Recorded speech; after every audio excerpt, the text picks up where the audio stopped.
So very good morning. आज अपन इस lecture में बात करने वाले हैं जो आपका इकोनॉमिक इंपोर्टेंस है एनिमल्स का, उसका आज अपना दूसरा लेक्चर ये रहने वाला है।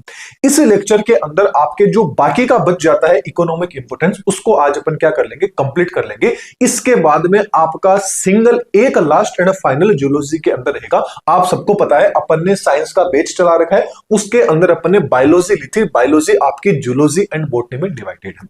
जो आपकी जूलॉजी है ये मान लीजिए लास्ट इसकी 2 क्लास और रहने वाली है, मतलब लास्ट एंड फाइनल आपका एक चैप्टर बच गया है क्लासिफिकेशन वाला।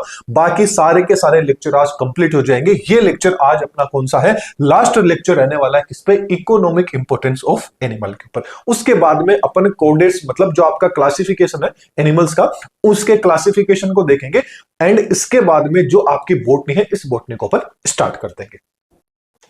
अब देखिए काफी सारे लोग ये बोल रहे थे कि सर जो आपने टेस्ट सीरीज डाल रखी है, जो आपने नोट्स डाल रखे हैं, ये हमें मिल नहीं रहे। तो ये मिलने के लिए सिंपली आपको क्या करना है, प्ले स्टोर पे जाना है, दादीज ग्रुप ऑफ एजुकेशन ये नाम सर्च करना है और एप्लीकेशन को डाउनलोड कर लेना, या फिर एप्लीकेशन की लिंक आपको डिस्क्रिप्शन में मिल जाएगी। साथ साथ में जो अपन ने नया चैनल बनाया है उस नए चैनल की भी लिंक मिल जाएगी। उस चैनल के ऊपर कंप्लीट जो आपका रिविजन रहेगा लैब असिस्टेंट का, इसके अलावा आगे आने वाले टाइम में और भी कोई कॉम्पिटिटिव एग्जाम रहेगी, उससे रिलेटेड जितना भी स्टडी मटेरियल रहेगा वो आपको अब से उस चैनल पर देखने को मिलेगा। तो उस चैनल को भी आप सब्सक्राइब कर लेना। Dadi's group of education competitive exam नाम से क्या है वो अपना चैनल रहने वाला है। अब देखिए सिंपली जैसे ही आप प्ले स्टोर पे जो एप्लीकेशन है उसको डाउनलोड कर लेते हैं, लॉगिन कर लेते हैं, तो कुछ इस तरह का इंटरफेस आपके सामने आएगा। इस इंटरफेस पे इन 3 लाइन पे आप जैसे ही क्लिक करते हैं तो आपके सामने ये वाला इंटरफेस आएगा जहां पर आपको फ्री मटेरियल शो हो रहा होगा। इस फ्री मटेरियल पे जैसे ही टैप करते हैं तो यहां पर आपको फ्री में क्या मिल जाते हैं, नोट्स मिल जाते हैं। इसके अलावा यहां पे क्या है, टेस्ट का आपको ऑप्शन दिखाई दे रहा होगा, इस पे जैसे ही टैप करते हैं तो आप जो टेस्ट सीरीज है उनको भी क्या कर सकते हैं, अटेम्प्ट कर सकते हैं। तो चलिए ये चीज मैंने टेस्ट सीरीज से रिलेटेड बता दी। अब अपन अपना टॉपिक है इसको स्टार्ट करते हैं। तो चलिए आज अपन किस पे फोकस करेंगे, जो आपका पर्ल कल्चर होता है, बोले तो जो मोती पालन होता है ये आखिरकार क्या है। तो पर्ल कल्चर की बात करें तो सीधी सी बात है कि मोती का या जो पर्ल होते हैं उनका व्यवसायिक स्तर के ऊपर उत्पादन करना ही क्या कहलाता है, पर्ल कल्चर कहलाता है। और पर्ल कल्चर को या बोले तो मोती पालन को मुक्ता पालन के नाम से भी जाना जाता है। अब ज्यादातर क्वेश्चन कहां से आते हैं, क्वेश्चन ये आते हैं कि मोती आखिरकार कितने प्रकार के होते हैं और कौन कौन से मोती होते हैं, वो कैसे प्राप्त होते हैं। तो सबसे पहला आ जाता है लिंगा पर्ल। कौन सा आ जाता है, लिंगा पर्ल। ये सारे के सारे जो आपके सामने हैं ये सारे के सारे वेरी वेरी इंपॉर्टेंट है, इनको अच्छे से देखिएगा। सबसे पहले कौन सा आ जाता है, लिंगा पर्ल। अब जो आपका लिंगा पर्ल होता है, यानी जो आपका पर्ल बोल लीजिए या मुक्ता बोल लीजिए, क्योंकि मुक्ता क्या है, आपका पर्ल को ही बोला जाता है, मोती को ही बोला जाता है। ये किससे होता है, जो आपकी समुद्री सीप होती है, जो आपका ओयस्टर होता है, उससे क्या मिलता है, आपका जो मोती है ये मोती मिलता है। और सबसे उच्चतम क्वालिटी का कौन सा होता है इनमें से, वो आपका कौन सा होता है, लिंगा पर्ल होता है। इसके आगे आ जाता है सीड पर्ल आ जाता है। जो सीड पर्ल होता है ये क्या होता है, सबसे साइज में एक जो बीज आपने देखा होगा उस बीज के जैसा होता है, मतलब आकार में कैसा होता है, छोटा वाला ये मोती होता है। इसके आगे आ जाता है बेरोक पर्ल आ जाता है। बेरोक पर्ल की बात करें तो ये जो बेरोक पर्ल होता है, ये जो आपका समुद्री सीप होता है, उस सीप के अंदर क्या होता है, उसके शरीर के अंदर क्या बनता है, गोल शेप के अंदर ये बनता है, इसलिए इसको बेरोक पर्ल के नाम से बोला जाता है। फिर आ जाता है ब्लिस्टर पर्ल। ब्लिस्टर पर्ल की यदि अपन बात करें तो ये जो आपका समुद्री सीप होता है उसका जो कोष होता है उससे क्या रहता है, संलग्न रहता है। मतलब जिस टाइम पे जो आपका सीप रहता है, वो सीप का मुख कुछ इस तरह का होता है, तो वो जिस टाइम पे उसके कोष से, मतलब ये मोती क्या होता है, उसके जो कोष होता है, उसकी बॉडी होता है, उससे अटैच रहता है, फिर उससे क्या लिया जाता है, इस मोती को बाहर निकाल लिया जाता है। वो मोती कौन सा होता है, ब्लिस्टर आपका पर्ल होता है। फिर आ जाता है ओरिएंटल पर्ल। जो आपका ओरिएंटल पर्ल होता है ये याद रखना सबसे असामान्य होता है। असामान्य का मतलब इसकी चमक होती है वो काफी ज्यादा होती है, मतलब एकदम नीला क्या होता है, ये चमकदार होता है, सुंदर होता है देखने के अंदर, और कैसा होता है, काफी ज्यादा चिकना होता है। इसके अलावा आ जाता है नेचुरल पर्ल। तो नेचुरल यानी प्राकृतिक पर्ल की बात करें तो ये सीधी सी बात है कि कहां देखने को मिलेगा, जो आपका पर्ल ओयस्टर होता है, ये जितने गहरे समुद्र अंदर में देखने को मिलेगा वो क्या होता है, आपका नेचुरल पर्ल होता है। बाकी आ जाता है संवर्धित पर्ल, मतलब जो आपके ओयस्टर होते हैं इनकी अलग अलग जो प्रजातियां होती है, स्पीसीज होती है, उनको कल्चर कराया जाता है। एक मतलब एक तालाब ले लीजिए, कुछ भी ले लीजिए, उसके अंदर उनको क्या किया जाता है, आर्टिफिशियल रूप से अपन बोले तो कल्चर किया जाता है। उससे क्या होता है, इनको मोती पलता है। तो ये आपके क्या हो जाते हैं, सारे के सारे मोतियों के क्या हो जाते हैं, प्रकार हो जाते हैं। इन सब के अंदर से सबसे जो उच्चतम क्वालिटी का होता है वो कौन सा होता है, लिंगा पर्ल होता है। बस इतना सा आपको क्या है, याद रखना है। चलिए आगे बात करें तो जो मोती बनाने वाले कौन कौन से जीव है उनको नाम याद आपको रखना है। तो सबसे पहले तो ये याद रखना है कि जो मोती का निर्माण होता है वो याद रखना, जो आपका मोलस्का संघ के जो जीव होते हैं वो क्या करते हैं, मोती का उत्पादन करते हैं। इसके अलावा जो आपके मोलस्कन्स होते हैं या जिनसे जो पर्ल बनता है, जो आपके ओयस्टर होते हैं, ये कैसे होते हैं, आपके समुद्री भी हो सकते हैं, स्वच्छ जलीय जीव भी हो सकते हैं, बोले तो फ्रेश वाटर, इसके साथ साथ में मेराइन वाटर में भी आपके ये रह सकते हैं। अब कुछ इंपॉर्टेंट पॉइंट्स है उनकी बात करें कि मोती बनाने वाले कौन कौन से जीव है। तो एक तो आ जाता है पिनकटाडा आपका वल्गेरिया। जो पिनकटाडा वल्गेरिया है, याद रखना ये आमतौर पे क्या बोला जाता है, इसको पर्ल ओयस्टर के नाम से भी जाना जाता है। तो पहला तो कौन सा आ गया, पिनकटाडा आपका वल्गेरिया। फिर आ जाता है पिनकटाडा फुकाटा। जो आपका पिनकटाडा फुटाका होता है, फुकाटा होता है, इसको मतलब जापानीज मोती सीप के नाम से भी जाना जाता है, जापानीज पर्ल ओयस्टर के नाम से भी इसको जाना जाता है। अगला आ जाता है पिकटाडा कमिंगी।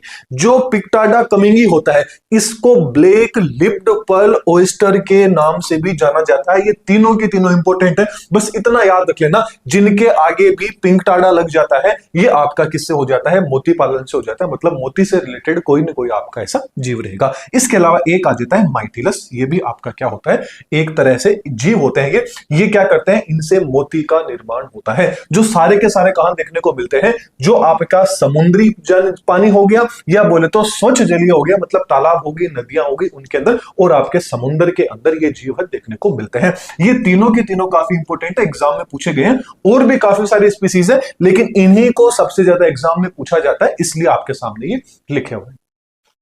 चलिए आगे बात कर लेते हैं। अब आ जाता है आपका पीसी कल्चर, बोले तो मछली पालन। तो मछली पालन क्या होता है, सीधी सी बात है कि मछलियों का व्यवसायिक जो अपन स्तर पे उत्पादन करते हैं उसको पीसी कल्चर बोला जाता है, मछली उत्पादन बोला जाता है।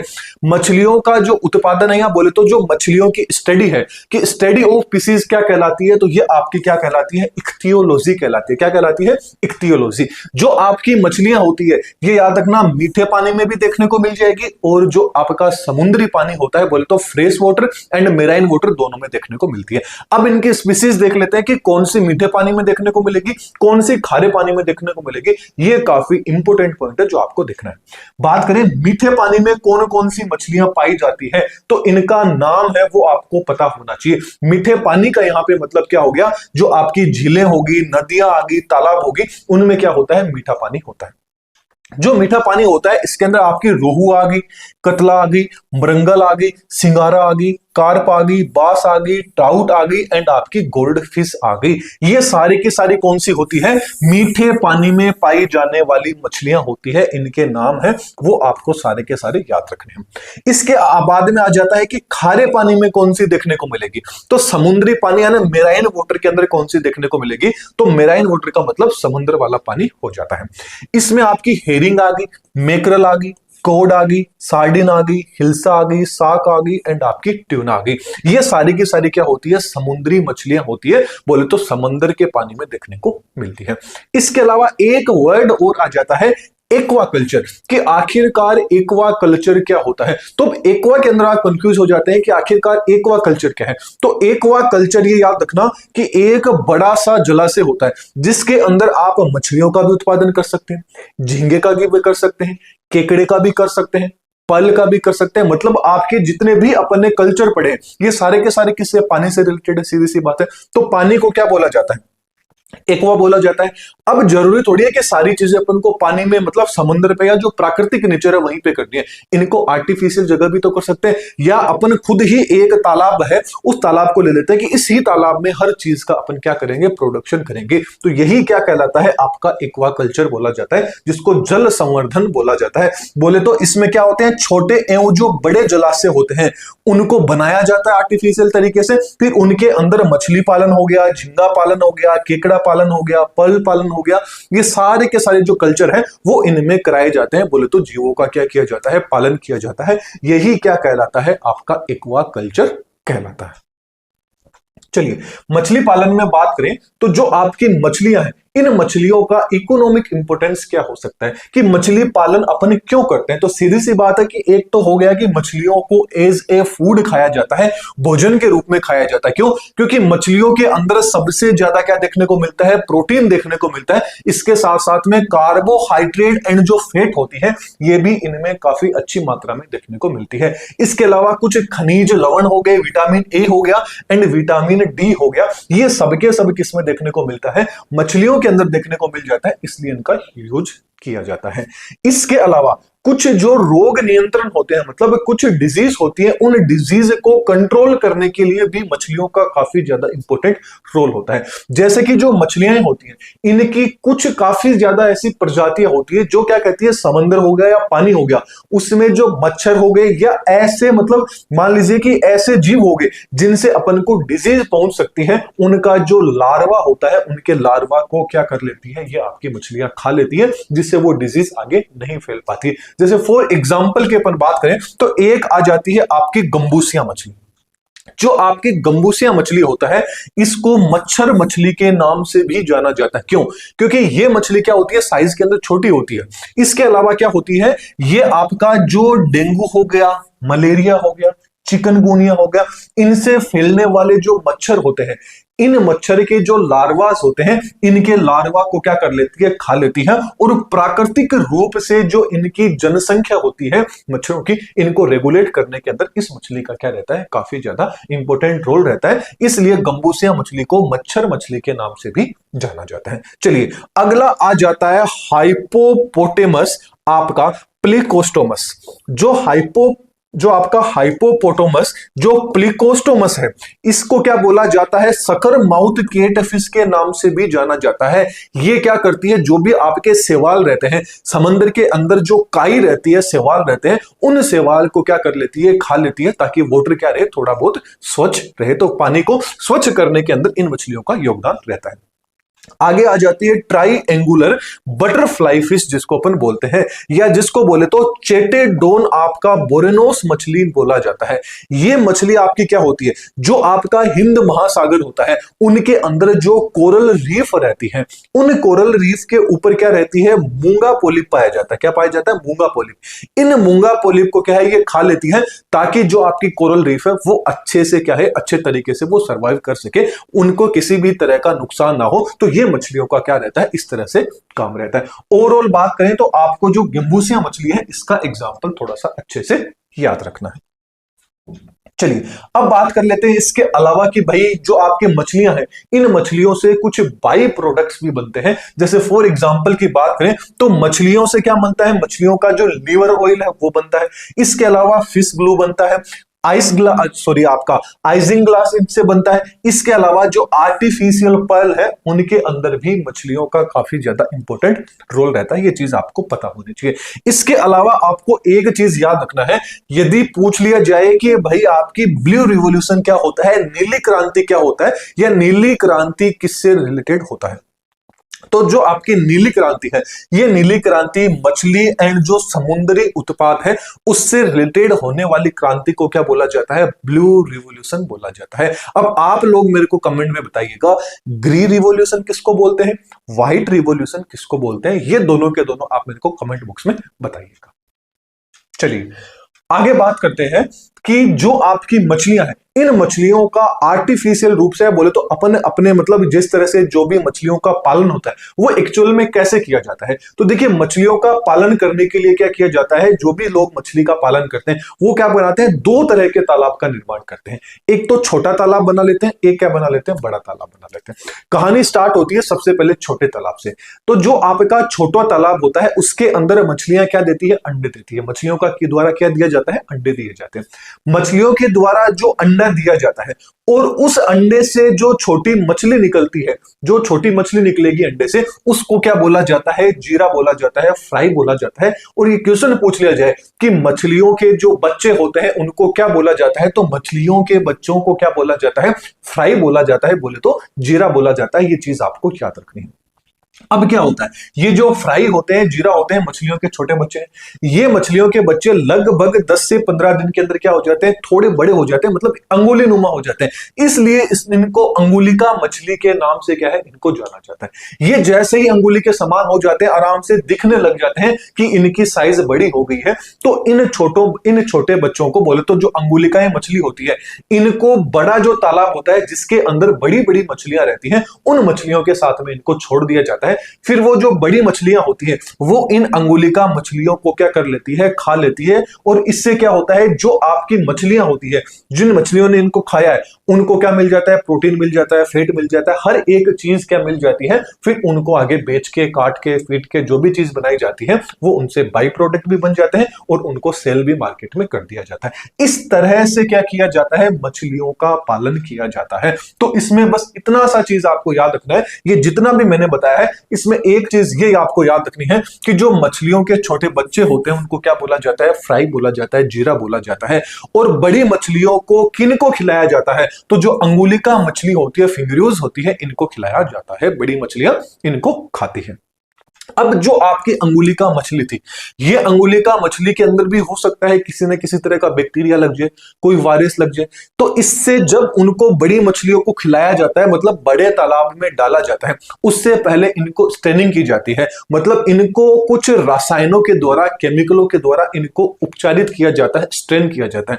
अब उनके नाम पूछ लिए जाते हैं कि कौन कौन से केमिकल्स का यूज किया जाता है जो मछलियां होती हैं इनको उपचारित करने के लिए। तो पहला आ जाता है नमक का विलयन, कि भाई जो नमक का पानी होता है उनसे इनको धो लिया जाता है ताकि कोई बैक्टीरिया, वायरस, कवक, फंजाई हो तो उनकी डेथ हो जाए। इसके अलावा जो आपका मिथाइलिन ब्लू होता है उसका यूज किया जाता है। जो आपका कॉपर सल्फेट होता है जिसको नीला थोथा के नाम से भी जाना जाता है। एक आ जाता है आपका फॉर्मेलिन। इसके अलावा जो लाल दवा होती है इसको लाला दवा भी बोलते हैं, वो किसकी, जिसको क्या बोला जाता है, पोटेशियम आपका परमैंगनेट से क्या किया जाता है, इनको उपचारित किया जाता है। उसके बाद में ही इनको जो आपकी अंगुलिका मछली होती है इन सारी चीजों से उपचारित करने के बाद ही बड़े तालाब में डाला जाता है ताकि कोई बैक्टीरिया, वायरस, फंजाई जो भी है वो क्या हो जाए भाई, डीन्यूट्रलाइज हो जाए, जिससे क्या हो, बड़ी मछलियों के अंदर किसी न किसी तरह का इन्फेक्शन ना हो और वो मर ना जाए, क्योंकि उन्हीं से आगे क्या करना है, मार्केट में उनकी वैल्यू हो। चलिए, अब अगला आ जाता है पोल्ट्री फार्मिंग। पोल्ट्री फार्मिंग के अंदर आपको यह चीज याद रखनी है कि जो कुक्कुट पालन होता है इसमें मुख्यतः किसका पालन किया जाता है, तो सीधी सी बात है कि जो मुर्गे होते हैं उनका क्या किया जाता है, यहां पर पालन किया जाता है। अब मुर्गी पालन से क्या चीजें प्राप्त होती है, क्यों करते हैं, तो मुर्गी पालन से अंडा हो गया, मीट हो गया, पंख हो गए उनके, इसके अलावा ब्लड उनसे मिल जाता है, ये इनका क्या कर लेते हैं, इसलिए क्या किया जाता है, मुर्गी का पालन किया जाता है। अब जो मुर्गी पालन है, मुर्गी पालन का भारत के अंदर क्या रोल रहता है, कि मुर्गी पालन इंडिया में क्यों किया जाता है, तो इंडिया में मुर्गी पालन करने का एकमात्र मेन उद्देश्य है कि उनसे क्या मिल सके, अंडे मिल सके, इसलिए भारत के अंदर सबसे ज्यादा मुर्गी पालन किया जाता है। पूछ लिया जाए क्यों किया जाता है, तो अंडों के लिए किया जाता है। अब इनकी कुछ प्रजातियां हैं, इनकी प्रजातियों का आपको नाम याद रखना है। जैसे बात करें मुर्गी की देसी नस्ल की, कि जो उत्तम क्वालिटी की देसी नस्ल से इंडिया की नस्ल है वो कौन कौन सी है, तो पहली आ जाती है गिरिराज, वनश्री, कन्नड़नाथ, असील, ग्राम प्रिया, लाला जंगली मुर्गी, चटगांव एंड बुस्त्रा, ये कुछ नस्लें हैं उत्तम प्रकार की जो कहां देखने को मिलती है, अपने इंडिया में देखने को मिलती है मुर्गियों की।